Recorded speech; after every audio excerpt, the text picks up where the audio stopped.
Уақытты үнемдеп, осылай дара-дара болып шығатын езілмейтін вермишельдерді қалай жасауды сіздерге көрсетемін. Барлығы жасалу жолын біледі. Арнайы осылай әдісімен сіздермен бірге бөлісемін. Видеоны соңына дейін қараңыздар. Қызып тұрған қазанымызға майымызды құйып аламыз. Ең алдымен менің каналыма тіркеліп алуды ұмытпаңыздар. Менің каналымнан көптеген пайдалы оңай рецепттерді таба аласыздар.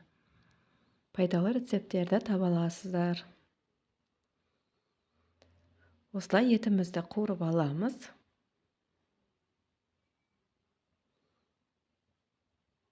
Келесі кезекте ұсақтап тұрғызған пиязымызды қуырамыз. Видео сіздерге пайдалы болса, лайк басуды ұмытпаңыздар.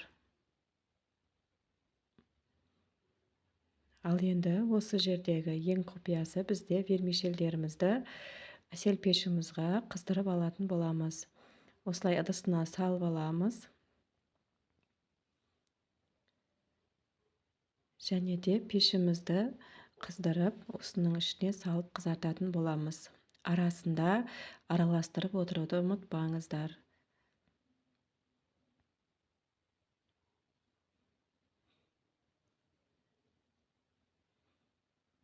Ал енді пиязымызды қызартып қуырып аламыз.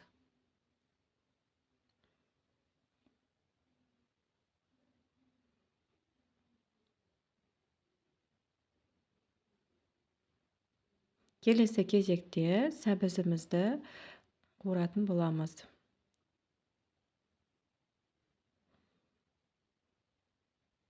Турап дайындап алған сәбізімізді қуырамыз.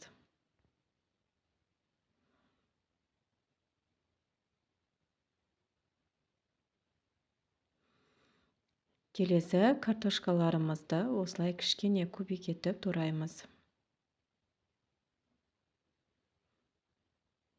Балалар жақсы көргендіктен осылай көбірек қосамыз.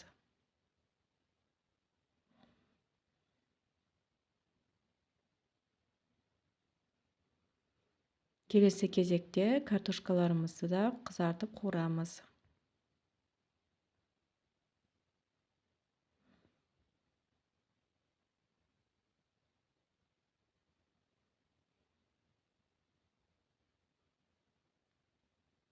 Ал енді дәміне қарай ас тұзын қосып аламыз. Тұзымыз ерігенше тағы да қуырып аламыз.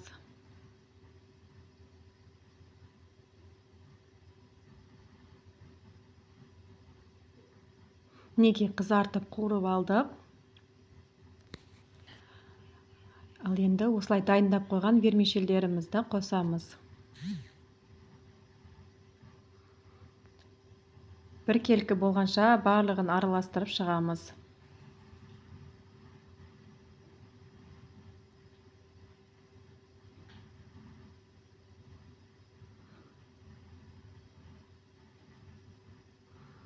Осылай бір-екі араластырып болғаннан соң, ыстықтау болып келген суымызды құямыз.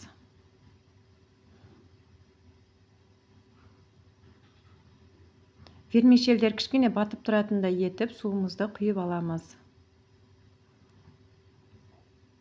Суы көп болып кетсе де езіліп кетеді. Осылай өзінің мөлшерімен қосамыз.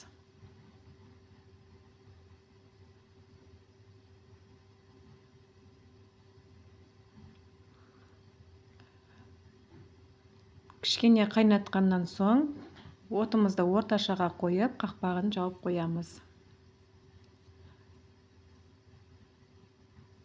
Неге бізде тамағымыз пісіп шықты? Осы әдіспен жасап көріңіздер. Езілмейтін әдемі болып шығады. Видео сіздерге пайдалы болса, каналға тіркеліп лайк басуды ұмытпаңыздар. Және де тағам жасағанды жақсы көретін достарыңызбен бөлісіп қойыңыздар. Дәл осылай езілмейтін дара-дара болып шығады. Баршаңызға ас болсын, осы әдіспен жасап көруді ұмытпаңыз.